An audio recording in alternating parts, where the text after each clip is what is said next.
On est au golf de Longchamp pour un truc hyper excitant toujours en début de saison. C'est le lancement des drivers TaylorMade, les Sim 2 qu'on va tester en version standard et en version max avec leur nouvelle couronne en aluminium. Et on va tester ça sur Trackman grâce à Thomas Linard de chez Golf Repair Shop. Et on va aller essayer ça tout de suite au practice.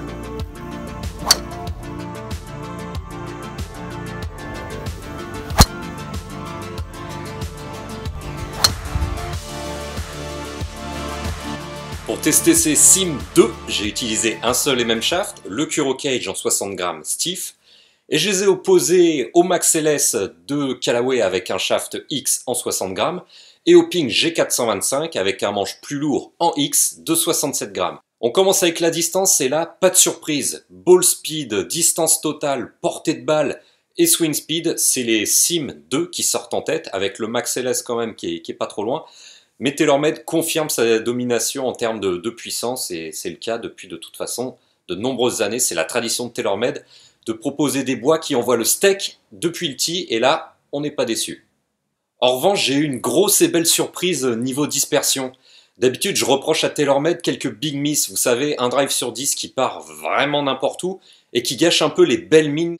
Et bien là, comme vous pouvez le voir avec les points mauves et les points bleus, c'est les deux Sims qui sont le plus performants en termes de dispersion et donc de précision. Et ça tombe bien pour TaylorMade parce qu'ils ont centré leur communication sur les Sim 2 plus fiables, plus précis. Moi, je joue pas ces drivers-là depuis 3-4 saisons à cause de ce problème de dispersion. Et il faut bien reconnaître qu'avec ce tir groupé, il va peut-être falloir que je revoie ma position au sujet des drivers de TaylorMade. Allez, on continue l'analyse des données Trackman.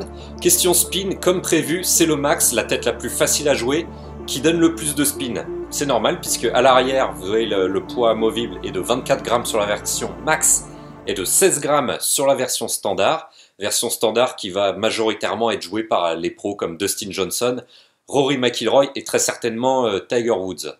En revanche, pas de réelle différence en termes de hauteur, les deux versions ont un apex quasiment identique, avec pour moi des trajectoires mi-hautes que je qualifierais d'idéales, c'est-à-dire qu'elles sont ni ballonnantes, ni trop basses, ni trop low spin. C'est vraiment assez idéal en termes de trajectoire, avec aucune différence entre la max et la standard, qui ont toutes deux un volume de 460 cm3 et qui sont vraiment jumelles à l'adresse. Il n'y a pas la moindre différence à l'œil quand on pose la balle près du driver de TaylorMade. Allez, j'enchaîne avec le trio Look, Feeling, Son qui est vraiment capital pour aimer un driver ou pas. En termes de look, déjà, le Sim de l'an dernier était très discret, un bleu très discret, et là on est passé à un bleu vraiment très flashy, qui met en valeur l'innovation technologique de 2021, c'est-à-dire la couronne en aluminium, qui est un nouveau matériau pour cette année chez TaylorMade. Et cet anneau en aluminium, je trouve qu'il fait passer le TaylorMade dans une autre dimension. Déjà en termes de look, on va beaucoup plus le voir à la télé dans les mains de Rory, de Tiger et de DJ. Et je trouve que cet aluminium, ce matériau très léger et très fin, donne des vibrations un peu différentes par rapport à l'an dernier. Je trouve qu'on a un bien meilleur retour d'information dans les mains à l'impact. Ça fait également un petit peu plus de bruit, et je le trouvais trop discret l'an dernier. Et là, je trouve que cette année, ça sonne vraiment juste comme il faut. Voilà, pour terminer, si je dois avoir un favori, ce sera plutôt la version max. Vous l'avez vu sur les chiffres, il fait mieux que se défendre par rapport au standard en termes de ball speed et de distance totale.